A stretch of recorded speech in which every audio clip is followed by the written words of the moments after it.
Bonsoir, c'est une grande odyssée à laquelle vous invite Science Grand Format dans un instant. Une aventure en 3 volets pour découvrir comment notre espèce Homo sapiens a su s'adapter à tous les environnements, s'aventurer hors de notre berceau africain et coloniser l'ensemble de la planète. C'est l'anthropologue Niobe Thompson qui sera notre guide. Il va nous emmener parcourir le monde sur les traces de nos ancêtres afin de suivre l'évolution de l'Homo sapiens archaïque. Nous irons à la rencontre des San, ces chasseurs-cueilleurs du Kalahari au sud de l'Afrique, et des Badjo, des pêcheurs-plongeurs des Philippines, pour comprendre les aptitudes singulières de notre espèce. Car malgré les changements climatiques et les environnements les plus inhospitaliers, nous avons été capables de développer notre intelligence pour parvenir à des innovations spectaculaires. Depuis la fabrication d'outils et d'armes sophistiquées jusqu'à notre sensibilité artistique et notre besoin de communiquer au moyen d'un langage symbolique, c'est bien notre capacité d'adaptation le moteur de notre évolution. Et pourtant, il s'en est fallu de peu pour que notre espèce ne disparaisse à tout jamais. Et l'on doit aujourd'hui d'être les derniers bipèdes primates à une poignée de survivants qui a pu s'adapter et s'aventurer sur tous les continents. Ce sont toutes les grandes étapes de notre incroyable destinée que nous allons vous raconter et que vous pouvez retrouver également sur notre site France TV. La grande aventure de l'Homo sapiens, c'est tout de suite sur France 5. Bonne soirée et vive la science en grand format.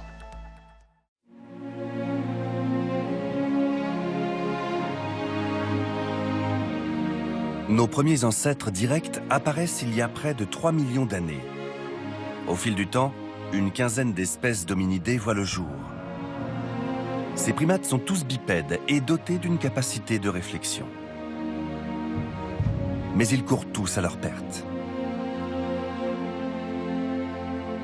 Seul l'Homo sapiens survivra à sa plongée dans l'histoire.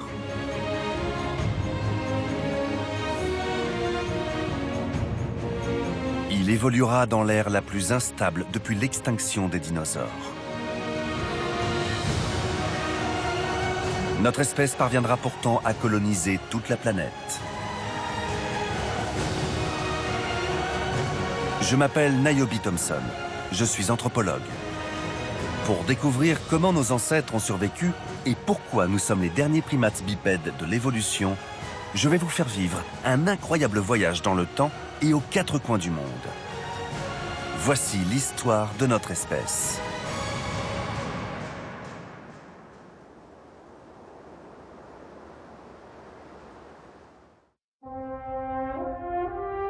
L'odyssée de l'espèce humaine commence dans la nuit des temps. L'Homo sapiens apparaît il y a 300 000 ans. C'est le premier primate capable de se souvenir de son passé et d'imaginer son avenir. De façonner le monde en fonction de ses besoins et de peupler toute la surface de la Terre. Nous résistons à la chaleur tropicale, comme au froid polaire. Nous avons apprivoisé les déserts et conquis les océans. Notre espèce ne se cantonne pas dans un seul environnement. Elle crée ses propres territoires.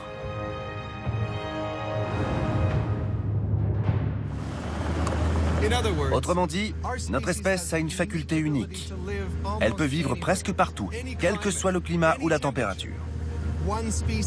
C'est incroyable. Mais ce n'était pas comme ça au début de notre histoire. Loin de là. Au commencement, il y avait l'Afrique, le berceau de l'humanité. On a longtemps imaginé que les premiers hommes étaient arrivés sur une terre d'abondance et pleine de vie.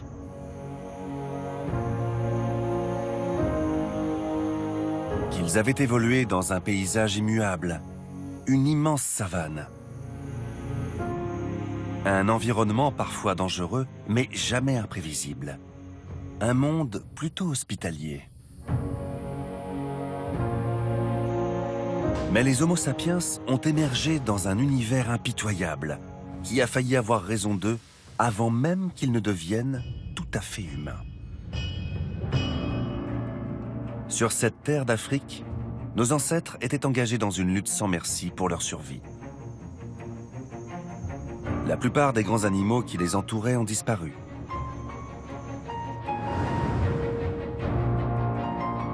Y compris nos plus proches parents. Les autres espèces de la lignée humaine nous ressemblaient, mais seule la nôtre a survécu.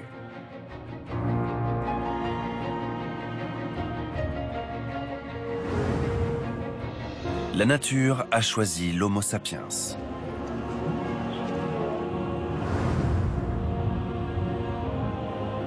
Mon périple commence dans le Kalahari. Ce désert africain constitue la région la plus sèche du monde. Dans cet environnement inhospitalier, je pars à la rencontre des San, un peuple de chasseurs-cueilleurs traditionnels. Longtemps appelés Boshiman, ils forment avec les Otanto les peuples Khoisan.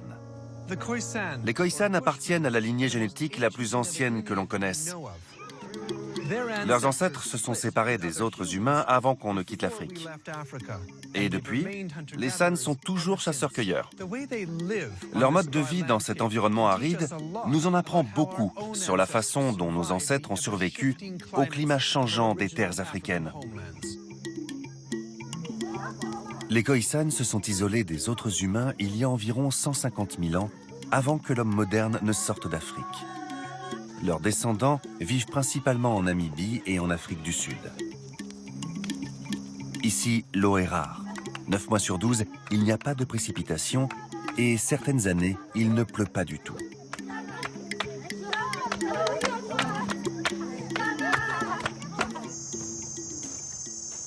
La nourriture ne tombe pas du ciel non plus. Cet arbuste appartient au genre Commiphora. Il est vénéneux. Là, on creuse pour trouver des larves de coléoptères qui se nourrissent de ces racines et qui sont donc pleines de toxines. Les chasseurs les déterrent pour extraire ce puissant poison et en enduire la pointe de leurs flèches.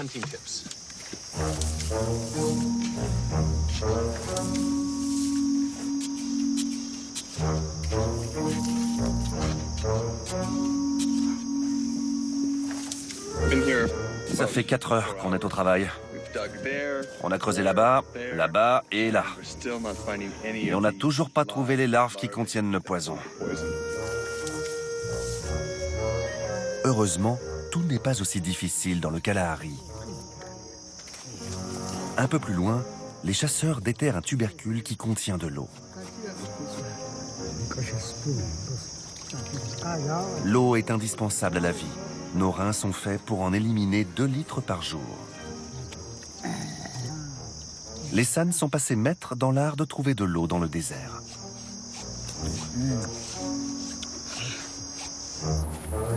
Les éléphants du Kalahari détectent les sources d'eau souterraines et creusent pour boire. Les San marchent sur leurs traces. Une fois à la source des éléphants, ils aspirent l'eau de la terre à l'aide d'une paille et en remplissent des coquilles d'œufs d'autruche. Un petit puits comme celui-ci peut leur fournir assez d'eau pour toute la saison sèche. Le mode de vie des San est une véritable fenêtre sur le passé. Pour trouver de l'eau, nos ancêtres ont dû faire preuve d'une incroyable ingéniosité. C'est sur ces terres africaines que l'Homo sapiens archaïque a évolué vers l'homme moderne. Son intelligence s'est développée. Elle est caractéristique de notre espèce. Mais qu'est-ce qui a déclenché l'essor de l'esprit humain? Retour sur nos premières lueurs de perspicacité. Rick Potts dirige un programme de recherche sur les origines de l'homme. Il pense que la vallée du Grand Rift contient des indices qui permettent de percer le mystère de l'évolution de l'intelligence humaine. Au départ, je suis venu ici pour étudier l'habitat qui a permis à nos ancêtres d'évoluer. Et il se trouve que ça a radicalement changé mon point de vue sur l'évolution humaine. Plus nous descendons dans la vallée, plus nous remontons dans le temps. Chaque couche de roche est le vestige d'une phase climatique différente. Le lac qui était ici s'est formé il y a un peu plus d'1 million d'années. Donc avant qu'on devienne des humains. Oui, avant l'apparition de notre espèce. Aujourd'hui, on a un paysage sec et poussiéreux, sans la moindre trace d'eau. Mais vous voyez cette couche brune là en dessous? Oui, juste là. Elle prouve qu'après la disparition du lac, ici, il y avait des prairies qui s'étendaient à perte de vue. Mais après, on a ça. Oui, cette couche grise correspond à une éruption volcanique. Et un peu plus haut, donc un peu plus tard dans le temps, on a une couche blanche. C'est très calcaire. Parce que le lac a réapparu. Mais pas longtemps. Après, il y a eu une sécheresse. Cette strate blanche et dure témoigne d'une sécheresse d'environ 1000 ans.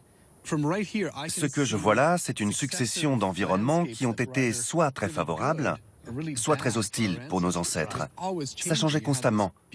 On passe d'une période avec un lac à une période à laquelle il était très difficile de survivre. C'est ça. Et c'est ici que m'est venue l'idée que c'est justement cet environnement changeant qui est le moteur de l'évolution humaine. Ici même. Nos ancêtres n'auraient donc pas toujours vécu dans la savane. C'est le mythe de l'Afrique éternelle qui s'effondre.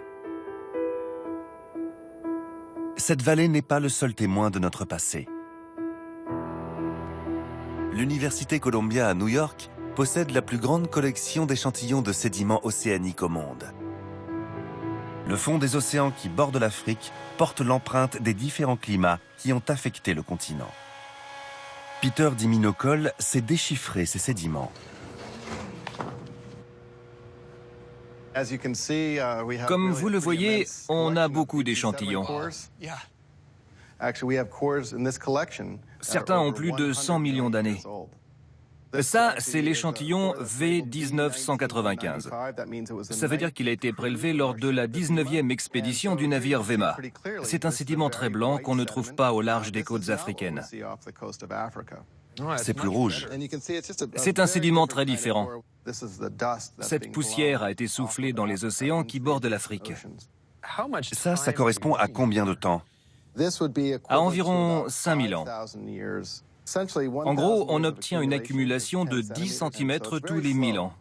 C'est très lent, 1000 ans pour ça. Ces sédiments renferment bien des secrets. Au lieu d'étudier des fossiles visibles, on étudie les fossiles moléculaires présents dans les sédiments océaniques. Dans ce liquide, on a une concentration d'éléments issus de plantes qui vivaient il y a des millions d'années. Ça nous permet de déterminer si elles poussaient dans un environnement aride ou pas et de remonter dans le temps pour reconstituer leur histoire. Vous avez été surpris par les changements dans le registre fossile? Par leur profondeur ou leur caractère soudain? On a découvert que l'idée que nos ancêtres étaient passés de la forêt tropicale à la savane avant de s'élancer fièrement vers leur avenir, c'était n'importe quoi. On a la preuve que des changements climatiques majeurs ont eu une influence à l'échelle du temps humain.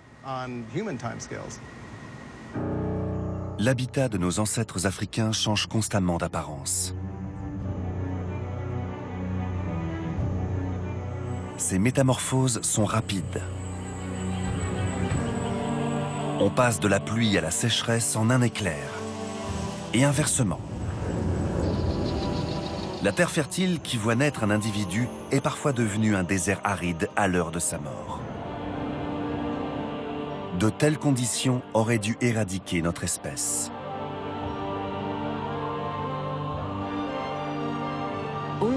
Seul l'Homo sapiens arrive à coloniser les lieux les plus inhospitaliers. Il est capable de s'adapter immédiatement. Les humains pouvaient s'éloigner des rivières en utilisant des coquilles d'œufs d'autruche comme gourdes. Ils pouvaient même se créer un chemin jalonné de réserves d'eau. Et comme ça, ils pouvaient voyager très loin.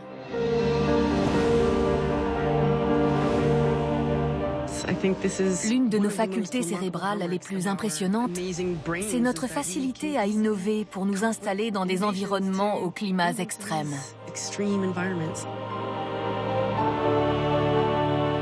La résistance, l'inventivité. L'évolution de ces qualités est-elle visible dans le registre fossile? Ça a été l'outil de nos ancêtres préhumains pendant quoi? 1 million d'années? Oui, plus d'1 million d'années. Il n'y avait que cet outil. Oui, C'est difficile à concevoir parce qu'aujourd'hui, les téléphones portables et les autres technologies évoluent sans cesse. Mais cet outil a été fabriqué tel quel pendant très longtemps. Et tout à coup, il y a un peu plus de 100 000 ans, il a été remplacé par de petits projectiles et par un éventail d'outils bien plus diversifiés. C'est le début de l'innovation humaine. L'homme commence à réfléchir différemment. Cela modifie-t-il la forme de son cerveau? On voit la différence entre un crâne d'Homo sapiens et celui d'un de ses ancêtres. Le cerveau de l'ancêtre avait la taille d'une orange. Il était plus petit que celui de l'Homo sapiens. Qu'est-ce qu'on peut déduire à propos du fonctionnement cérébral, du fait que cette partie frontale est plus développée? C'est le siège des pensées abstraites. La partie frontale du cerveau permet de former des pensées abstraites et de rester concentré pendant très longtemps.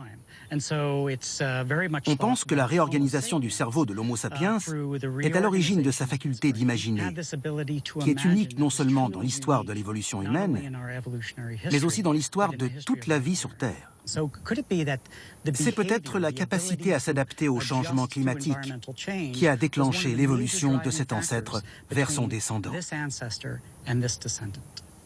Notre espèce a sûrement survécu grâce au développement de son cerveau. Mais cet organe consomme beaucoup d'énergie. Au repos, notre cerveau a besoin de 20% de notre oxygène et de notre métabolisme, alors qu'il ne fait que 2% de notre poids. C'est pas idéal. Mais la plasticité du cerveau nous permet d'apprendre et d'adapter notre comportement à un monde qui change constamment. C'est ça la pierre angulaire de notre évolution, notre capacité d'adaptation, notre flexibilité. L'esprit de l'Homo sapiens est le fruit de sa capacité d'adaptation à un climat qui ne cesse de changer.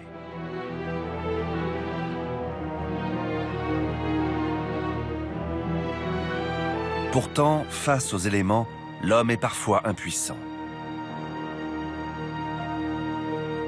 Retour il y a 300 000 ans, l'Homo sapiens vient d'apparaître. Et comme tant de fois auparavant, il y a une catastrophe climatique. Ça a donné ça. La Terre connaît une nouvelle période glaciaire. Une super tempête se lève sur toute la planète. Une méga sécheresse s'abat sur l'Afrique. Dans certaines zones, elle va durer 40 000 ans. Pour nos ancêtres, c'est un changement climatique sans précédent. Il décime la population.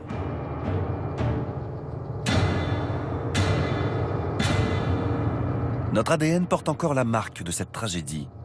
Réduite à un petit nombre d'individus, notre espèce est passée par un goulet d'étranglement génétique. La notion de goulet d'étranglement génétique est très intéressante. Elle correspond à un effondrement de la population. D'après certaines estimations, il ne restait plus que 600 individus en âge de se reproduire. Quoi qu'il en soit, on était une espèce en voie de disparition.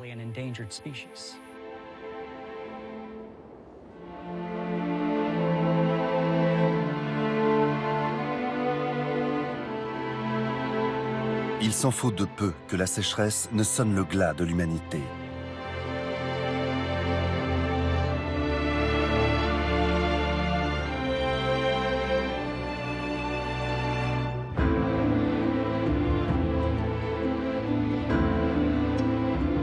Seule une poignée d'individus survivent.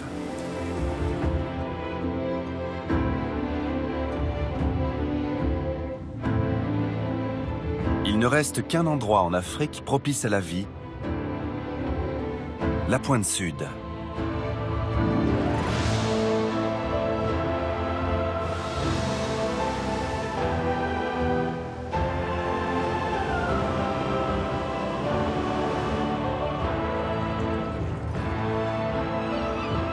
Sur cette côte, les survivants vont prospérer. D'après des découvertes récentes, l'océan a joué un rôle primordial dans l'histoire des premiers humains. Les fouilles archéologiques menées par Curtis Marian dans les grottes de la côte sud-africaine ont révélé des traces de vie. Les plus anciennes remontent à l'époque où notre espèce a frôlé l'extinction.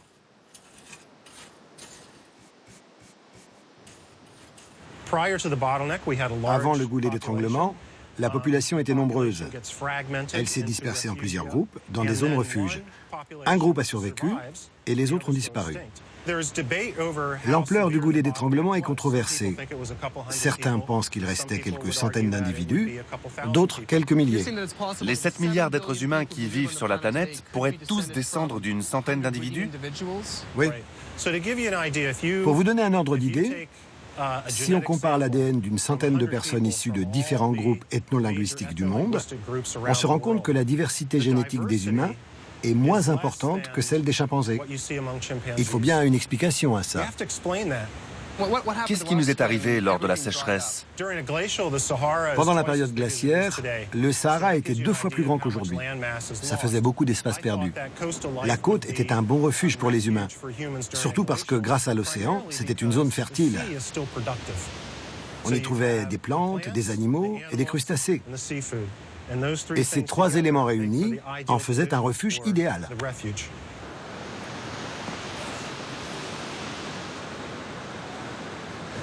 Les traces qu'on voit tout en bas ont 90 000 ans? Oui, oui. Tout en bas de ce lieu d'occupation, il y a une dune qui a 90 000 ans. Et tout en haut, le sol a 50 000 ans. Cet endroit était très prisé par les humains. Les sédiments atteignent une hauteur de 14 mètres. Ça témoigne d'une très forte occupation humaine. Le site archéologique de Pinnacle Point en dit long sur l'évolution du comportement humain. Après la mort de presque tous leurs congénères, les Homo sapiens développent un comportement plus élaboré. Ils taillent de nouvelles pointes en chauffant de la silcrète, une roche présente sur le site.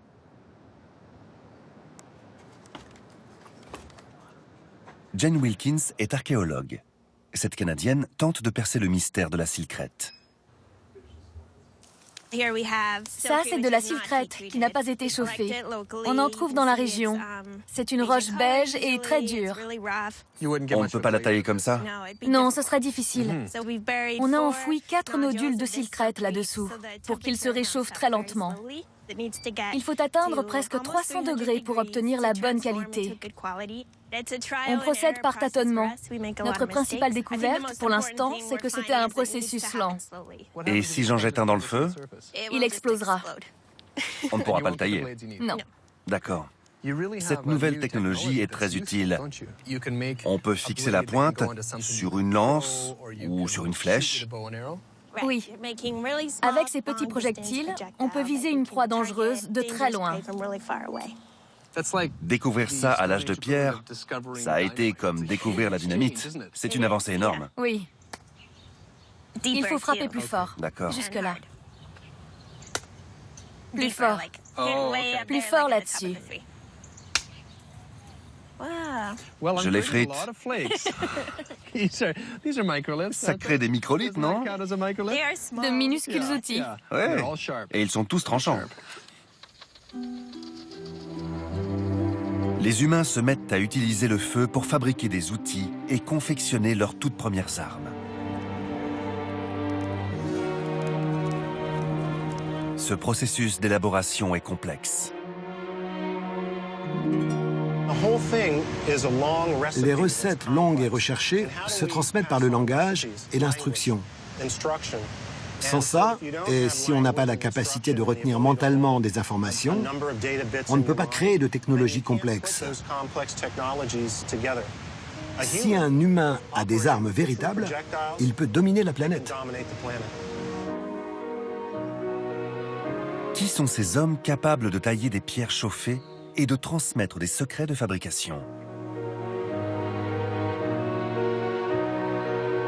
Ces inventeurs, ces maîtres de la technologie, sont des chasseurs-cueilleurs d'un genre nouveau.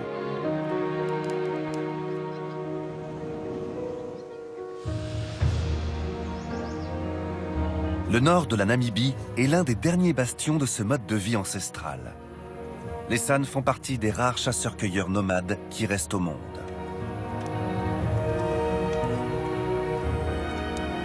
En les regardant vivre, on comprend que c'est la coopération qui a sauvé l'Homo sapiens de l'extinction. Elle a ranimé la flamme de l'humanité. Pour faire l'expérience de cette vie en communauté, je retourne chez les San. C'est le début de la saison des pluies. Les San partent loin de leur village pour chasser. Vu du ciel, le Kalahari apparaît dans toute son immensité désertique.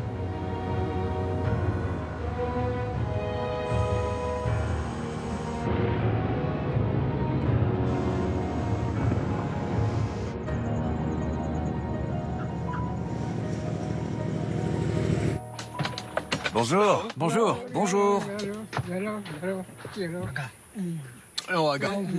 On est content d'être ici, même si la météo nous a stressés. Je vais accompagner Jonas et Joseph à la chasse. On en a peut-être jusqu'à demain et l'équipe de tournage ne peut pas venir avec nous. Alors je vais tout filmer avec cette petite caméra. Je ne parle pas leur langue et je ne sais pas à quoi m'attendre. Je vais juste les suivre et observer en espérant que ça se passera bien.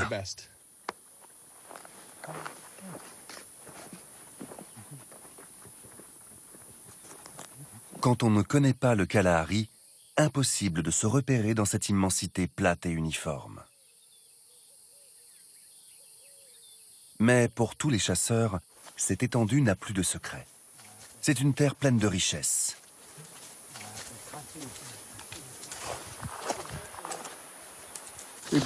On marche depuis 1 heure et ils regardent toujours par terre.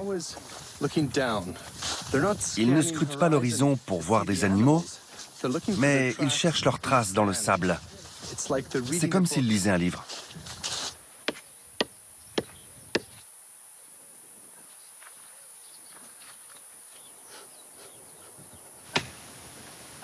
Dans cet arbre, les chasseurs ont trouvé du miel.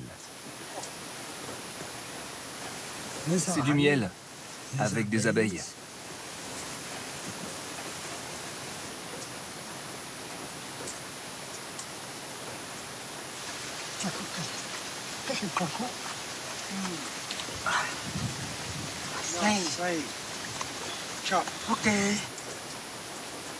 Puis on déterre une racine. C'est bon. Mais toujours aucune trace de gibier. La saison des pluies a commencé. Ça complique les choses, parce que les animaux ne sont plus regroupés autour des points d'eau. On marche depuis ce matin et on n'a pas vu une seule empreinte fraîche. La nuit va tomber. Au menu ce soir, des noix que Joseph et Jonas ont récupérées tout entières dans des bouses d'éléphant. On va se lever à l'aube. J'espère qu'on trouvera des traces récentes. C'est leur plus grande chance de faire une prise.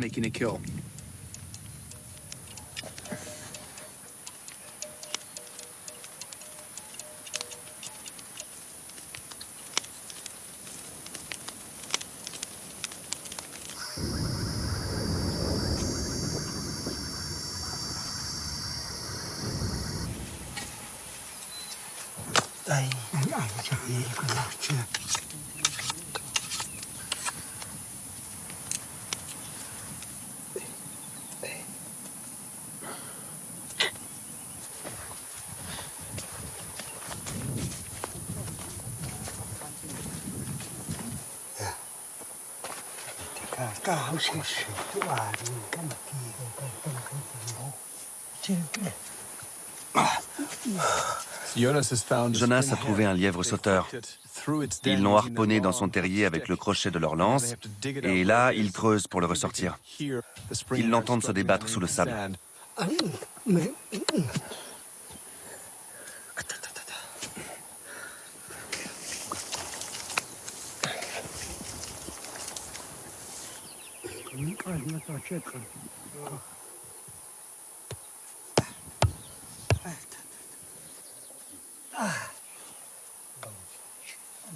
2 jours de chasse pour attraper un lièvre. Ce n'est pas franchement un succès. Mais pendant ce temps, les femmes du village ont amassé une autre source de protéines, des noix de mongongo. La chasse seule ne suffit pas à la survie des San. Mais la cueillette non plus. Ici, pour qu'un peuple grandisse, il faut tout un village.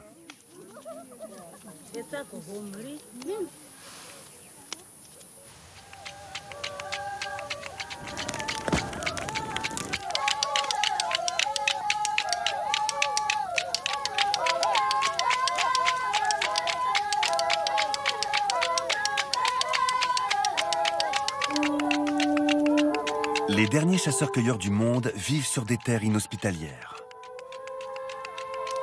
Chez les San, chaque homme, chaque femme, chaque enfant contribue au bon fonctionnement de la communauté.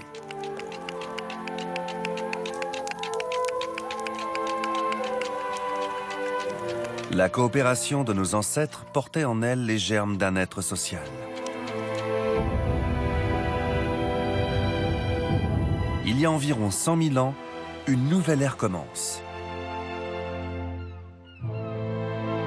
L'homme moderne est sur le point de naître.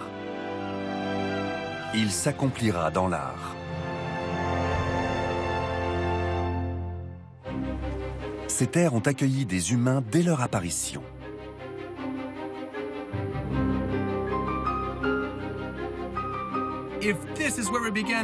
Si c'est ici qu'on a commencé à penser comme des hommes modernes, ça explique que ce soit la région la plus riche du monde en art rupestre. L'Afrique australe concentre un quart des sites rupestres du monde. Il y en a 3000 rien que dans ces montagnes. Certains sont juste là. Nos ancêtres nomades chassaient sur des falaises comme celle-ci. Ces pierres sont les gardiennes de leur histoire.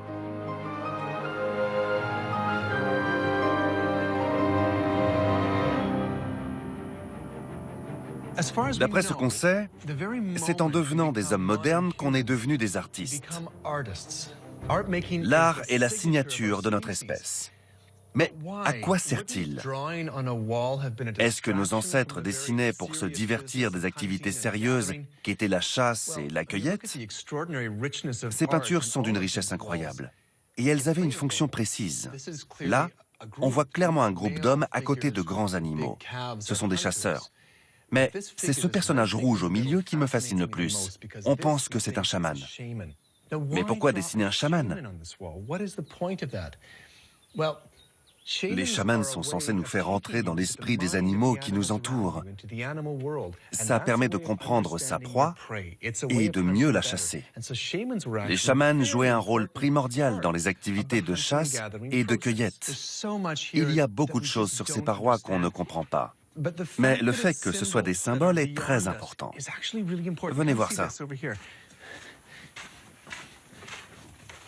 Là, il y a un ensemble de lignes. C'est presque une écriture. On ignore leur signification, mais elles avaient un sens pour ceux qui les ont dessinées. Ils avaient trouvé un moyen de conserver les informations et de les transmettre aux générations suivantes. C'est l'essence même du langage. C'est tout l'intérêt des symboles. Cette étape est très importante. Notre espèce commence à communiquer avec un langage symbolique. Quand on entre dans le symbolique, on est capable de faire référence au passé, de penser au présent et d'imaginer l'avenir, ainsi que des comportements susceptibles d'assurer notre survie. Le symbolique nous permet aussi de comprendre qui l'on est et où notre potentiel d'humain peut nous mener. La révolution symbolique marque un tournant dans l'histoire de notre espèce. Et la pensée symbolique est intimement liée au langage. Tout comme l'homme moderne, le langage est né en Afrique. Pour en savoir plus, direction la grotte de Blombos, sur la côte sud-africaine. Les archéologues surnomment ce littoral le berceau de l'esprit humain.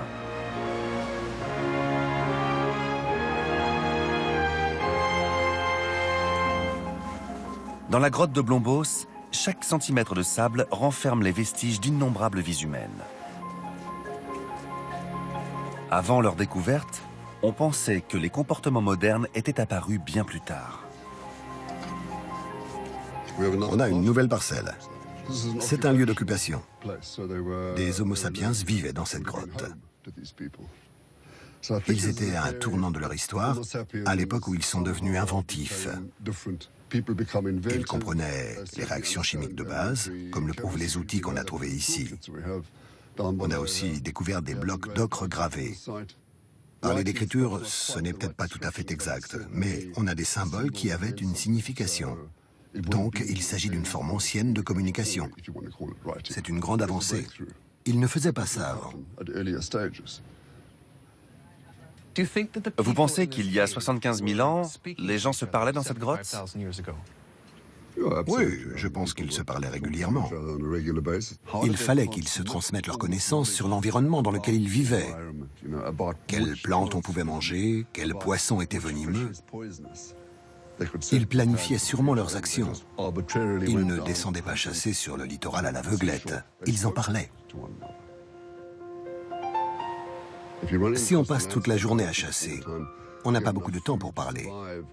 Mais ils avaient aménagé des foyers. Le feu était sûrement allumé 24 heures sur 24, parce qu'ils n'avaient pas besoin de partir trop longtemps pour trouver de la nourriture. En peu de temps, ils en rapportaient assez pour nourrir tout le monde pendant 1 ou 2 jours. Ils ne restaient pas assis autour du feu à regarder l'océan sans rien dire. Ils se parlaient. Le langage permet à l'homme de ressusciter le passé, mais aussi d'imaginer son avenir et sa mort.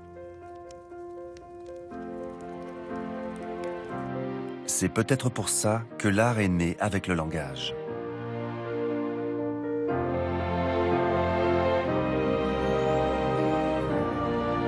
L'ocre est notre première peinture. L'Homo sapiens extrait ce minéral de la roche. De grandes quantités d'ocre ont été réduites en poudre ici. Les hommes utilisaient des outils pour fabriquer une mixture colorée par un pigment. Ils maîtrisaient des réactions chimiques complexes pour des hommes d'il y a 100 000 ans. Et tout ça pourquoi? Ils ne mangeaient pas cette mixture, à ce que je sache. Ils ne s'en servaient pas pour chasser des lions. Ils se peignaient sûrement le corps avec. On trouve des perles sur le littoral. Ils les perçaient, se les passaient autour du cou et les recouvraient d'ocre pour en changer la couleur. Ces perles et cet ocre occupaient une place importante dans leur vie. C'est la preuve que l'esprit humain n'était pas entièrement dédié à la recherche de nourriture. Il était presque aussi développé qu'aujourd'hui.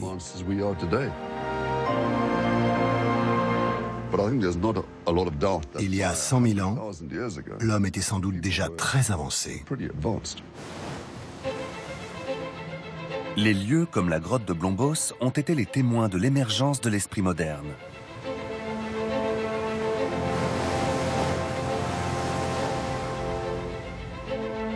Pour certains archéologues, c'est à l'océan que l'on doit cette révolution de l'intelligence.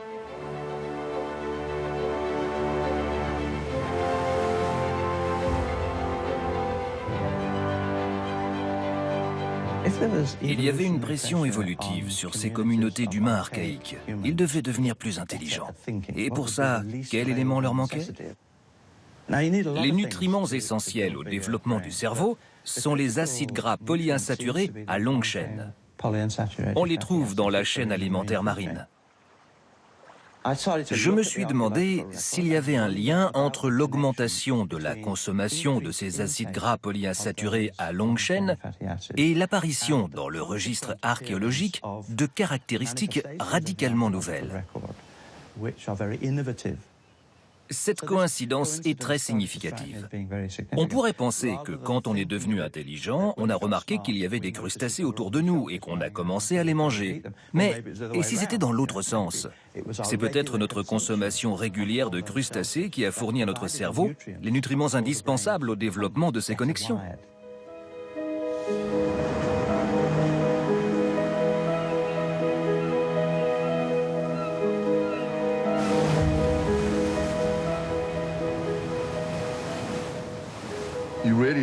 On avait d'une part une terre d'abondance et d'autre part un océan.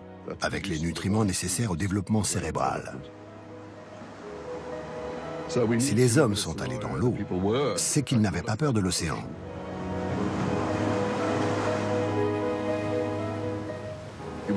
Au début, ils restaient probablement près du rivage. Mais avec le temps, ils sont allés chercher des espèces plus loin. Les ormeaux, par exemple.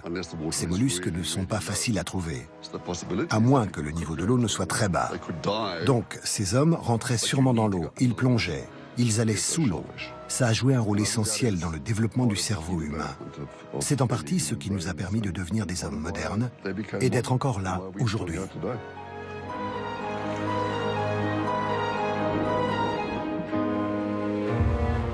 La nourriture des premiers hommes modernes venait-elle vraiment de l'océan?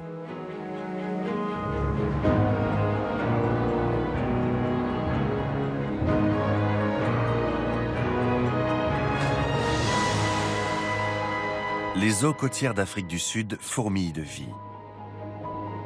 Mais l'océan est traître et froid. Le jeu en valait-il la chandelle?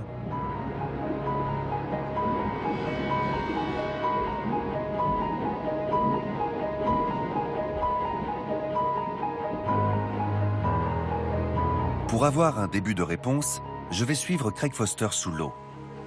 Le biologiste plonge dans ces eaux froides et infestées de requins depuis qu'il est petit.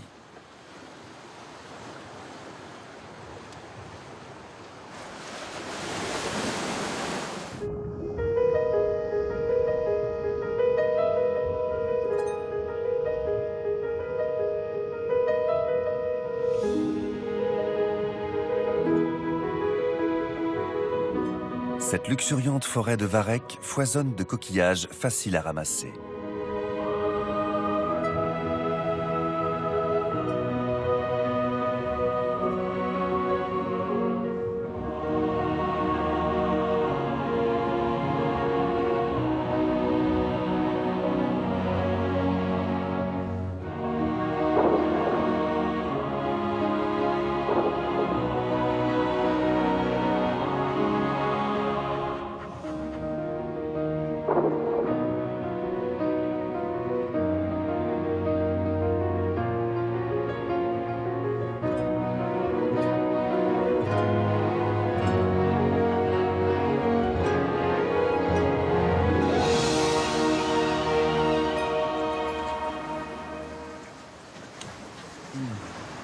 Ça, c'est une huître sauvage.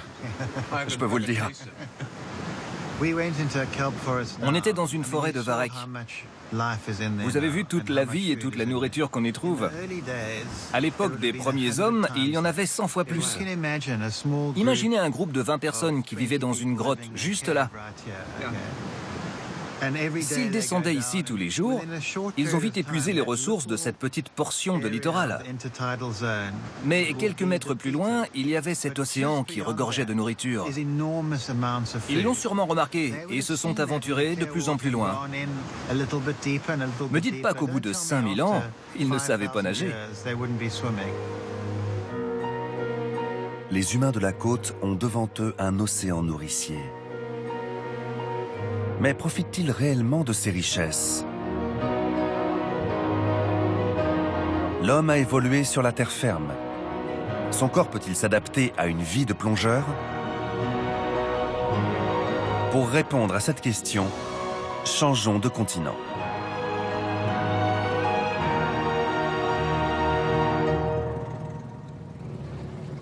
Nous sommes dans le sud des Philippines. La province de Tawi-Tawi fait partie de la région autonome en Mindanao musulmane. Composée d'une centaine d'îles et d'îlots, la province fait à peine plus de 1000 km². La région a un passé douloureux. Après plus de 40 ans de guerre entre les indépendantistes musulmans et le gouvernement national à Manille, un accord de paix a été signé en mars 2014. Mais il reste fragile et le risque d'attentats et d'enlèvements terroristes est élevé dans l'archipel de Tawi-Tawi. Je suis donc escorté par des Marines philippins. Ils vont détonner dans le paysage. Là où nous allons, il n'y a que des autochtones. L'archipel de Tawi-Tawi compte certains des derniers plongeurs traditionnels du globe. Ce sont les Bajau.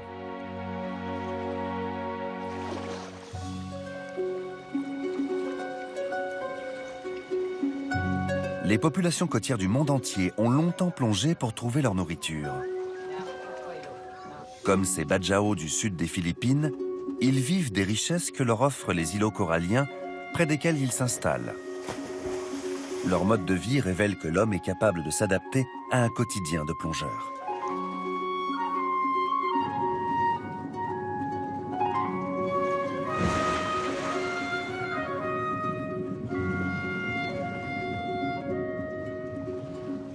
Chez les Bajau, on immerge les bébés dans l'océan avant leur premier cri.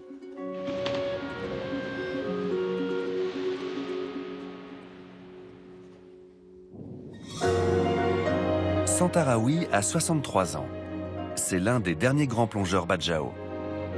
Quand il était plus jeune, il pouvait pêcher sous l'eau pendant 5 minutes d'affilée. Il transmet son savoir-faire à ses 2 fils, Bruce Lee et Ramli.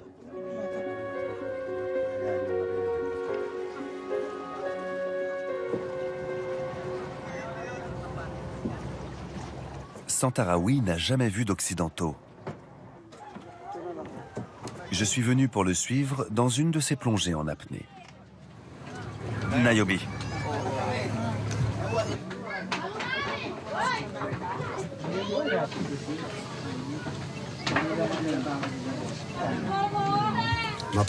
N'ayez pas peur. Si vous vous retrouvez en difficulté sous l'eau, je serai là. Je vous aiderai. Bien.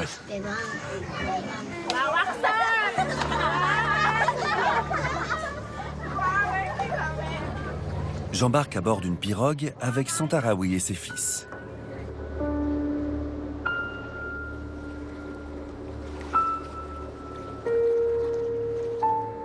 Tous les humains sont capables de plonger en apnée. Les Bajau exploitent cette impressionnante faculté naturelle.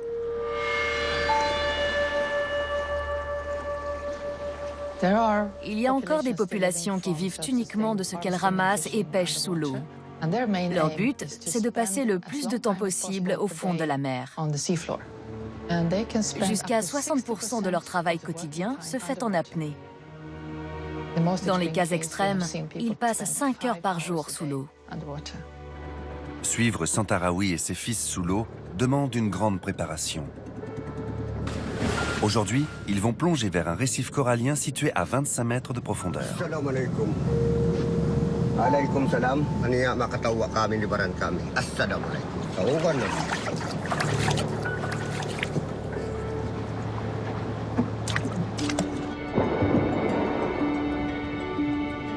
Pour atteindre le récif, il faut retenir sa respiration pendant plusieurs minutes, mais aussi supporter l'importante augmentation de la pression.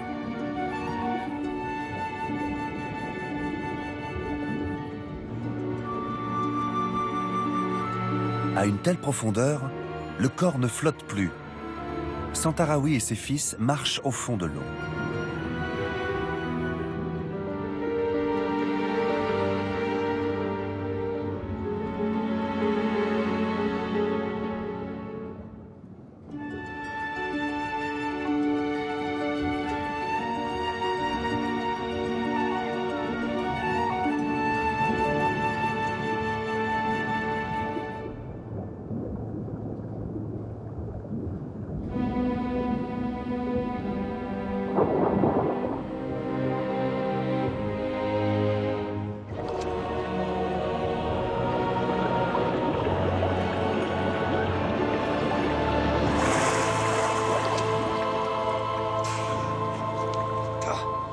J'ai atteint mes limites, mais 2 minutes plus tard, Santarawi n'est toujours pas remonté.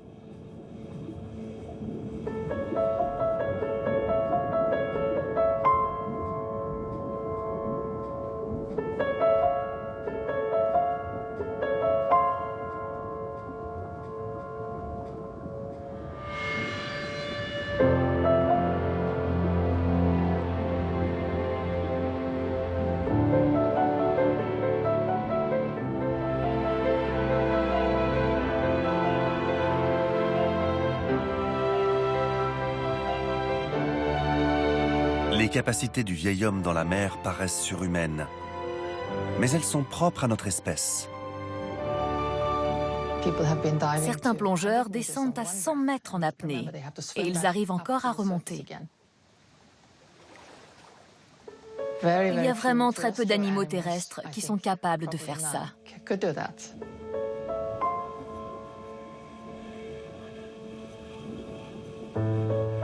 Quand on plonge, le corps garde son oxygène pour le cerveau et le cœur, les organes qui en ont besoin en permanence. On retrouve ce réflexe chez les phoques. Quand j'ai commencé à étudier les peuples de plongeurs indonésiens, je pensais qu'ils s'étaient adaptés à l'apnée. Mais après, j'ai remarqué que les plongeurs suédois développaient les mêmes mécanismes corporels et les mêmes capacités en un an. Pourquoi serait-on d'aussi bons plongeurs, si ce n'est parce que l'évolution nous y a poussés?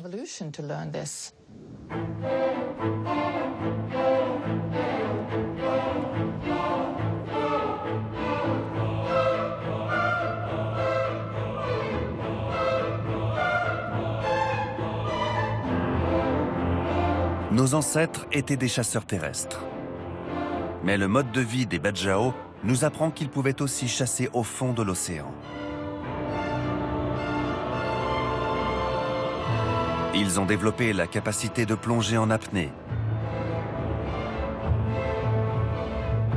Ils se sont nourris des fruits de l'océan et c'est peut-être à cette manne que nous devons l'ultime évolution de notre intelligence.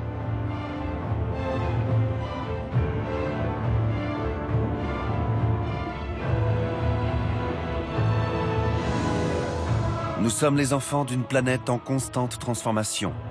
L'Afrique est le berceau de notre espèce et elle a bien failli être son tombeau. Seule une poignée de survivants a appris à résister au changement de son climat. Leurs descendants vont franchir la prochaine grande étape de notre histoire. Ils quitteront l'Afrique. Et bien des générations plus tard, ils coloniseront la Terre entière. Nous commençons à peine à mettre au jour les secrets de l'ingéniosité et des capacités de survie de nos ancêtres.